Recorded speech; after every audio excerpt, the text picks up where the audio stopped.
Some of you had some questions to ask me regarding my video about Elon's Meganuke. You know, the fact that I think that the space station that they're building, or the rocket they're building from SpaceX, is actually a weapon. It's not to get to Mars, it's not to go to the moon, it's not to carry humans anywhere. The reason why it's so large, and it is 99% fuel capacity and 1% cargo, is because the cargo that it's going to be holding is a bomb, which is very small.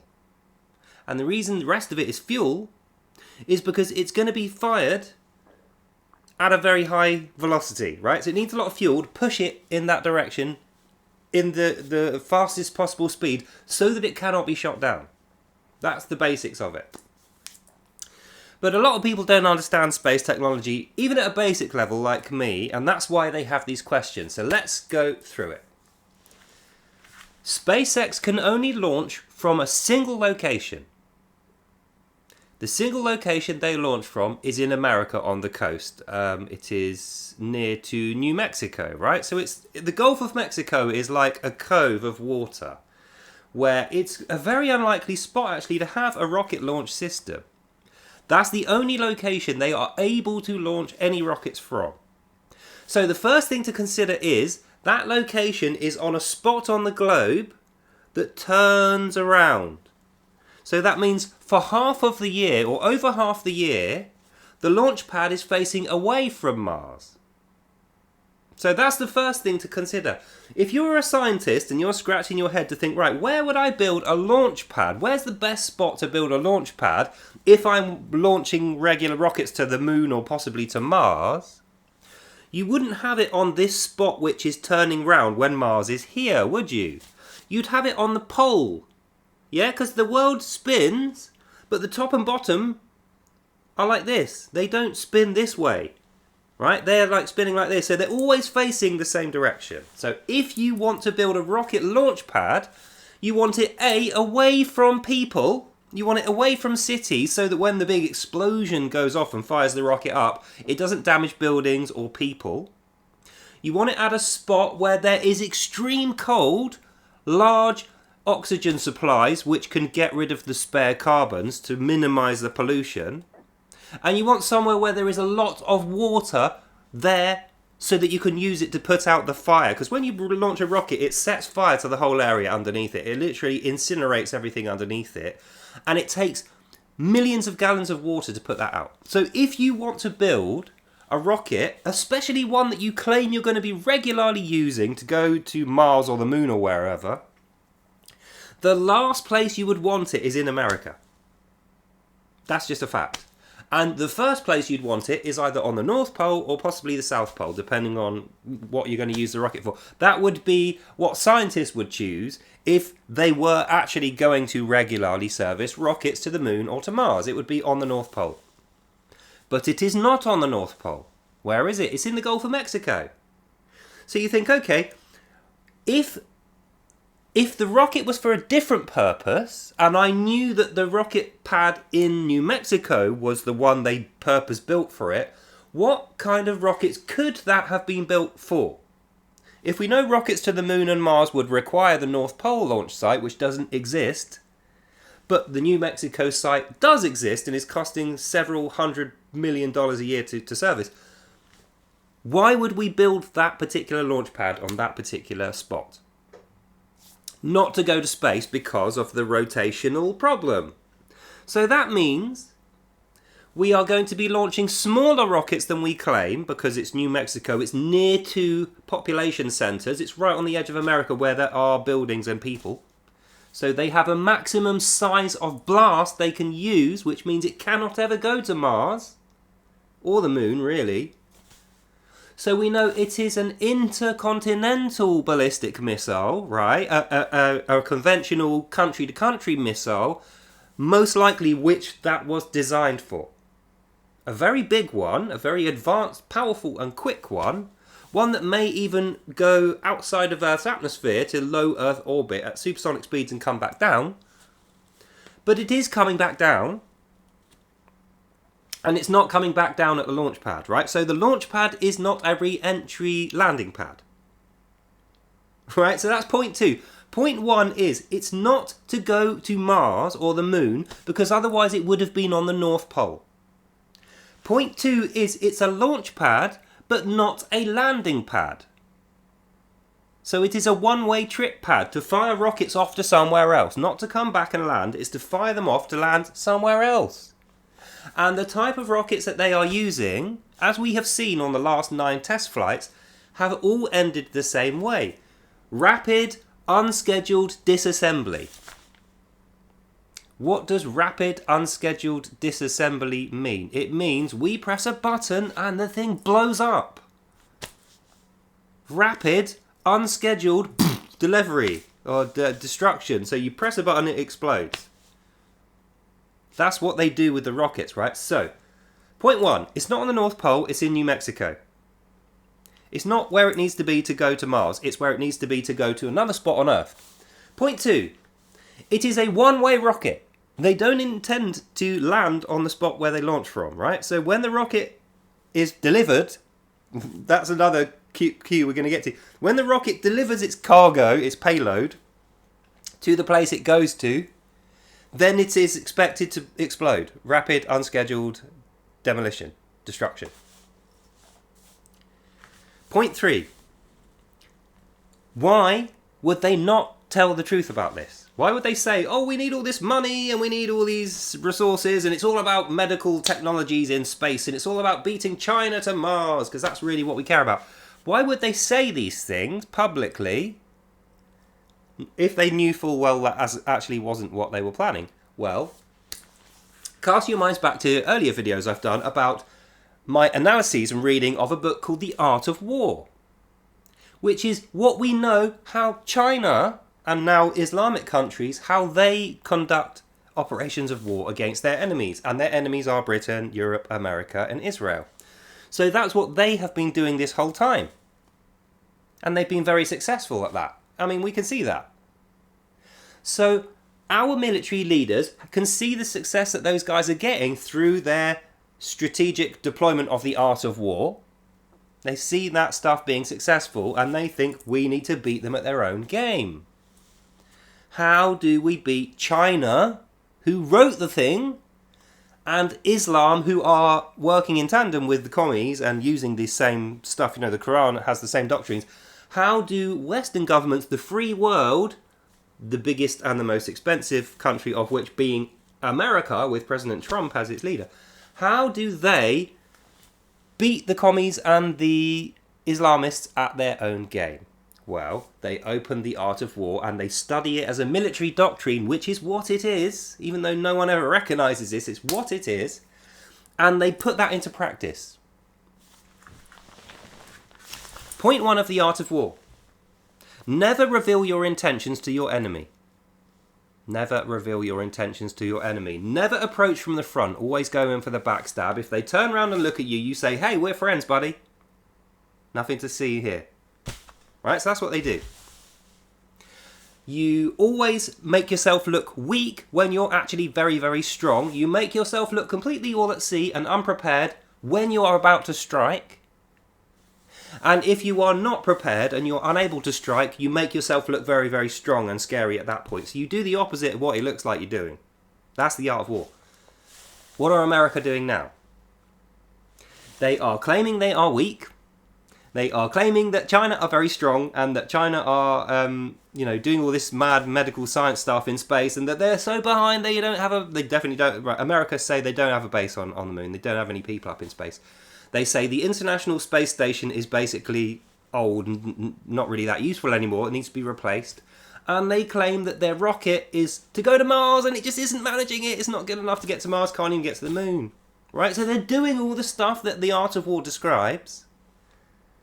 And they have named their enemy, China, but in such a way where they're respecting China. They're saying, China are better than us. China have got this great technology. China are going to make it to the moon first. We need to be as good as China in a kind of non-military way. Making yourself look weak when you're actually strong. Making it look like you're up to nothing bad when you're just about to strike. That's what we're all doing that now. So China and the Islamists have been doing this since the beginning.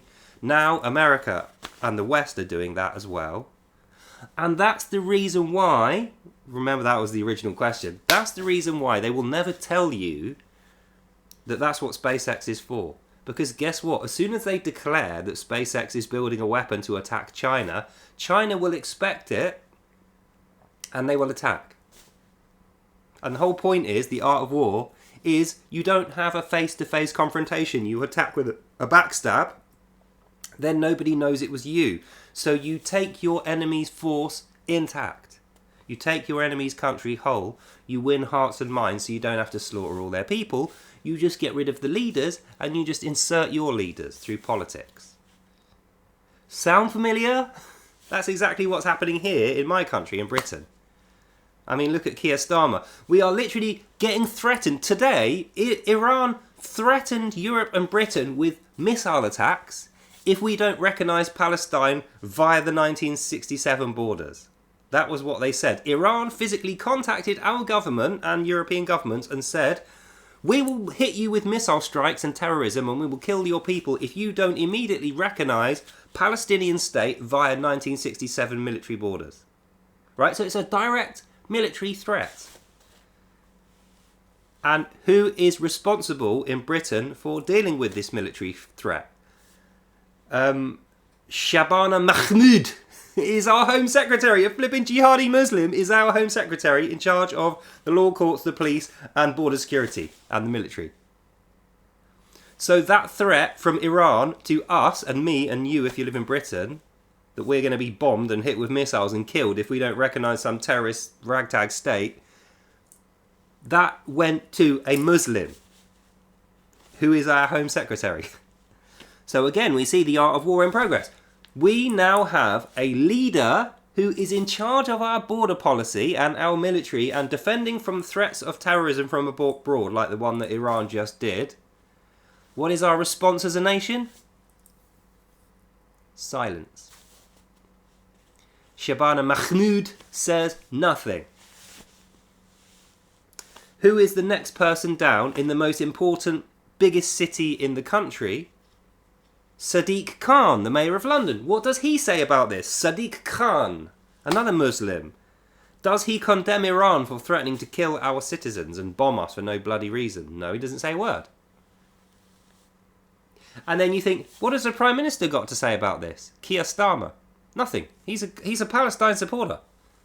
He is a Palestine supporter. So we have the Prime Minister, Keir Starmer, his Home Secretary, Shabana Mahmood, and Sadiq Khan, Mayor of London, the three biggest names in politics in Britain who should be looking out for our interests and showing a good, solid response to the threats from Iran against our safety, you know, threats of terrorism if we don't play ball with them, do what they want.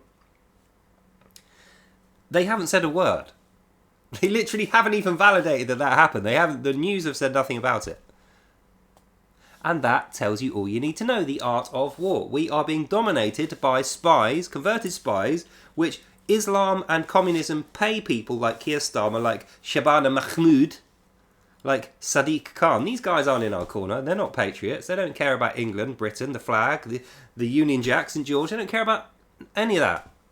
They care about Palestine, Muslims, Islam, socialism.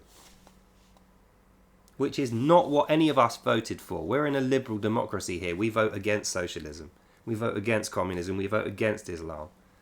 We vote for autonomy, secure borders, and sovereignty. Freedom of speech and our liberal rights. That's what we vote for. That's what this country is.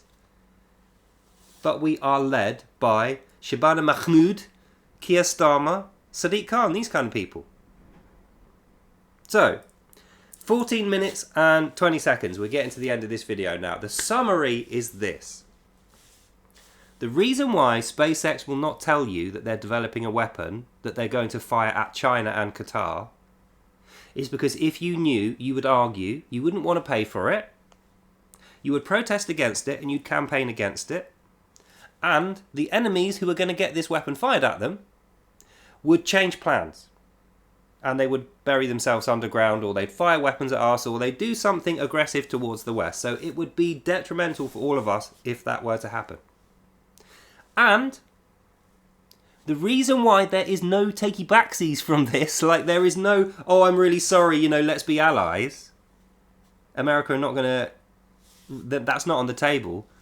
It's because in the past they've said we will not negotiate with terrorists. That still stands. Well, people don't realise this.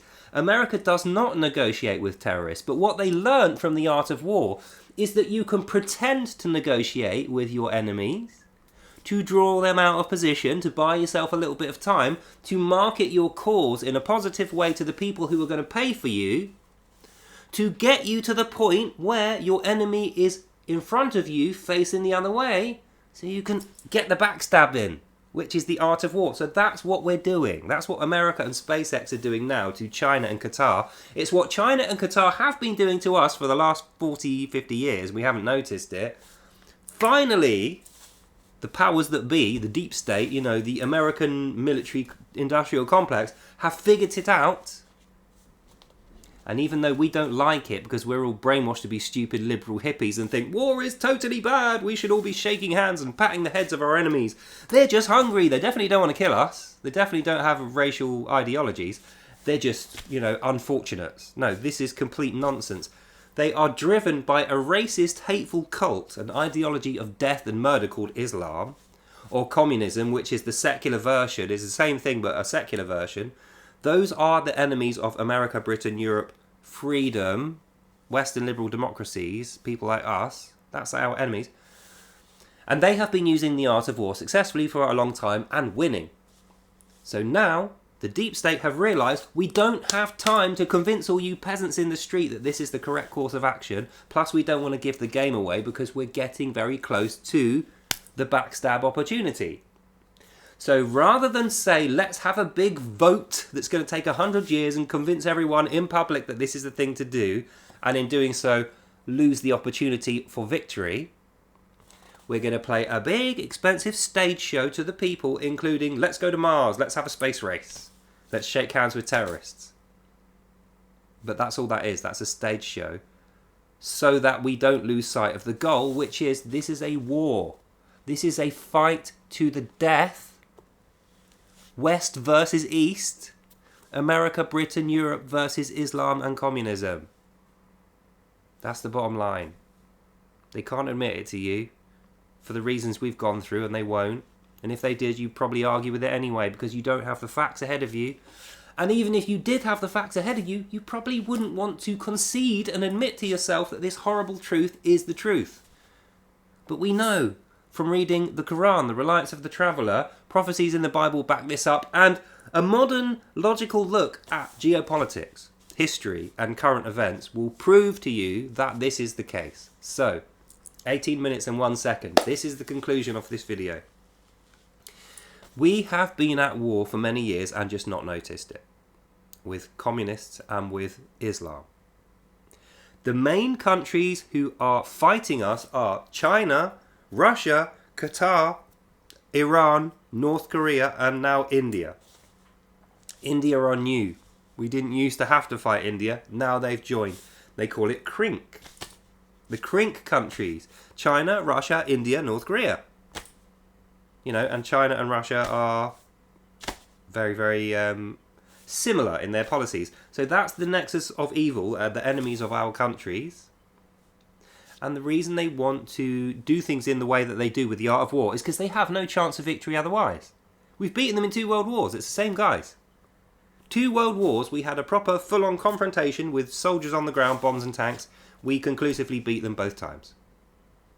So they're not going to make a mistake like that the 3rd time. Now they're going to use the art of war, backstab, lying, politics, doctrine, brainwashing, propaganda. And that's what they've been doing. And they have been winning. So America have now turned the ship around and gone, we're going to fight fire with fire. We're going to propagandize you. We're going to try and dominate you with corrupt politics. We're going to use the backstab, the art of war upon you. We're going to destroy you. And no takesy backsies because we cannot now trust you. That's the effect of the art of war. It's the art of cowardice, really, because what it means is you can never trust a surrender now. You can never trust negotiation now. You can never say, oh, I'm sorry, I didn't mean it, because you may well be planning that backstab. So it is now set in stone. within the next 4 to 5 years, these two sets of countries are going to have a confrontation here on the planet, and that confrontation is going to be conclusively ended, and a victory is going to be gained by the use of a SpaceX rocket carrying a very expensive, elite level weapon of the likes we have never seen before. Think back to Hiroshima. How World War II was ended with the USS Missouri sailing over to Japan and saying, surrender or we're going to give you a really, really bad experience with our new weapon system. And Japan said, we don't care, bring it on. Bang, nukes, end of war. That's what's going to happen now. BFR, SpaceX rocket. China, Qatar are the targets, possibly Russia. So that's the end of this video. We got there in the end. Very long-winded, more of an explanation on the last one. If you have any other questions, please hit me up. But I think we've said all we need to say. So what can you do as we close this video? What can you do to get ready for this? Stop listening to propaganda, Twitter, TikTok, Facebook, BBC News, Reuters, Sky News. Stop listening to politicians, celebrities, influencers. These guys don't know a bloody thing. They honestly think they're telling you the truth a lot of the time. That's the weird thing, is when they're lying to you, spreading propagandas to you, in their head they're telling you the truth. They don't know any better. But if you look at the data, if you logically assess what's there, like we've been doing, you will come to the same conclusion that I have come to, that we've gone through. And that's what's going to happen. So, get yourself ready, put food in your cupboards, save up some money, quit smoking, quit drinking. Make sure your door locks and window locks are sorted. Get yourself some home improvements, weapons and fire extinguishers and stuff, because you never know what's going to happen after that weapon hits. And wait, because it is going to happen. That's the end of this video. Hope you enjoyed that and you learned something. God bless you all. And I'll see you lovely people in the next one. Bye now.